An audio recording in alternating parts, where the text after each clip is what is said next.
Hello and welcome to Lavnish Sir की class. This is Directorate of Education GNCT of Delhi's worksheet number 46, and it is only for class 6 students. It has taken from the subject English, and we will learn and understand the topic preposition in this worksheet. So students, आज की इस worksheet में हम जानेंगे कि आखिर prepositions क्या होते हैं और कैसे यूज किए जाते हैं. So without wasting our time, let's start and understand with me. A preposition is a word used with a noun or a pronoun to show how the person or thing denoted by the noun or pronoun stands in relation to something else. यानी कि preposition वो शब्द है जो कि किसी noun या pronoun के साथ यूज होता है, और जो वो noun या pronoun जिस person या thing के बारे में बताते हैं और उसका किसी दूसरी चीज़ों के साथ क्या रिलेशन है वो दिखाने के लिए प्रीपोजिशन यूज़ होता है. यानी नाउन या प्रोनाउन के द्वारा, जैसे कोई ना कोई पर्सन के बारे में बात हो रही होगी या किसी थिंग के बारे में बात हो रही होगी, और उस सेंटेंस में उस पर्सन या थिंग का किसी दूसरी चीज़ के साथ क्या रिलेशन है, इसको दिखाने के लिए हम प्रीपोजिशन का यूज़ करते हैं. So now let's do some practice questions. So first is, what are you looking dash on या फिर at? Right answer is at. यानी आप यहाँ पर क्या देख रहे हो, है ना, यानी तुम यहाँ पर क्या देख रहे हो, तो at आना चाहिए यहाँ पर.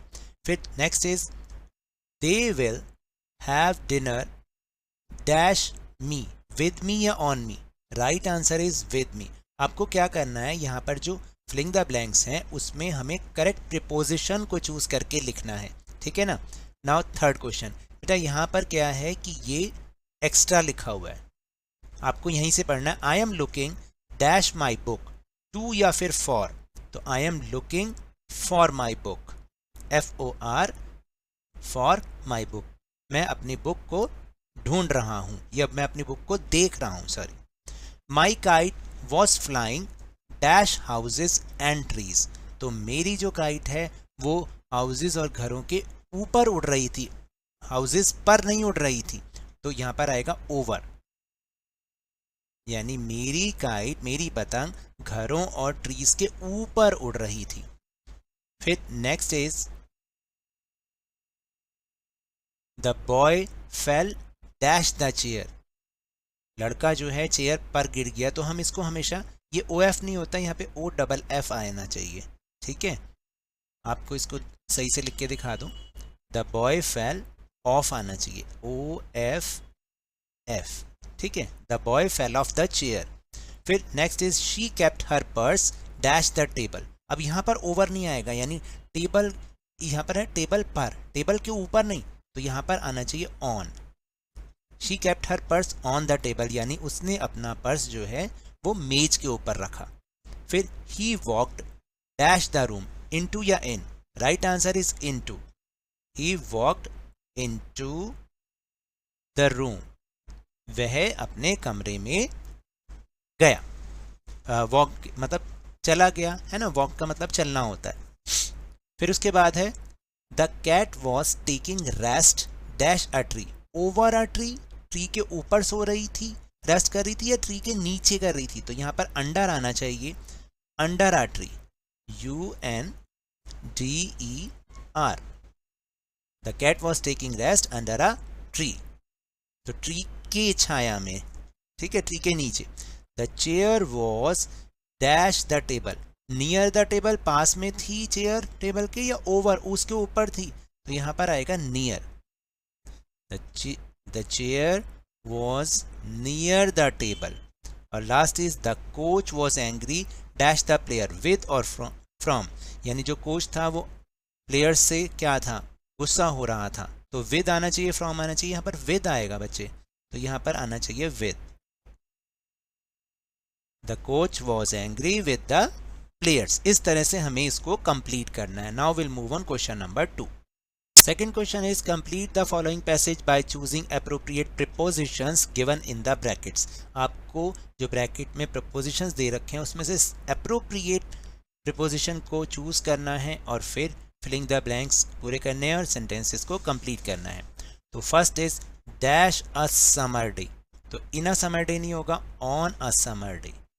यहाँ पे क्या आएगा, ऑन अ समर डे यानी गर्मी के एक दिन पर, अ डियर फेल्ट वेरी थ्रस्टी, एक हिरन बहुत ही प्यास महसूस कर रहा था, उसको बहुत प्यास लग रही थी।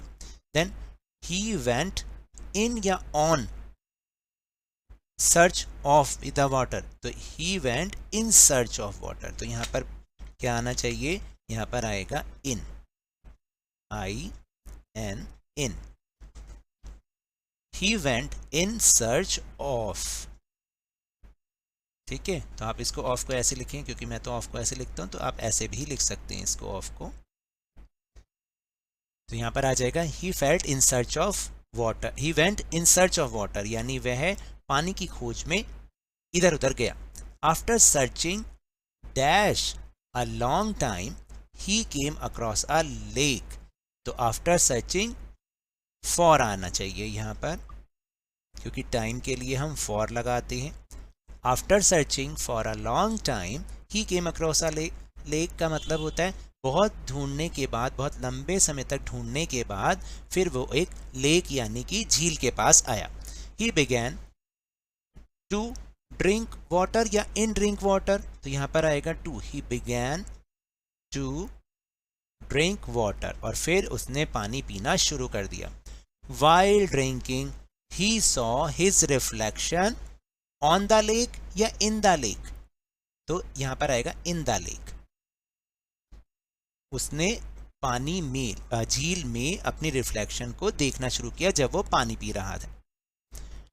He was proud on his beautiful horns but felt dash, तो he was proud of आएगा यहाँ पर, he was proud of, इसको आप सही से लिख लें, OF of, he was proud of his beautiful horns, horns का मतलब होता है वो जो उसके सींग निकले होते हैं, तो वो अपने उन ब्यूटीफुल हॉर्न्स को देखकर मतलब बहुत प्राउड फील कर रहा था। बट फेल्ट सॉरी फॉर आना चाहिए यहाँ पर, but felt sorry for his ugly legs, लेकिन वो अपनी जो है बदसूरत लेग्स को देखकर, पैरों को देखकर बहुत सॉरी फील कर रहा था, बहुत दुख फील कर रहा था, लेकिन अपने सींगों, सुंदर सींगों को देखकर बहुत ही प्राउड महसूस कर रहा था। Suddenly some dogs attacked on him आएगा, अचानक क्या हुआ, कुछ कुत्तों ने उस पर हमला बोल दिया। ही रैन वेरी फास्ट, वो बहुत तेज दौड़ा, फॉर हिज अगली लेग्स या with his ugly legs, but his beautiful horns were cot.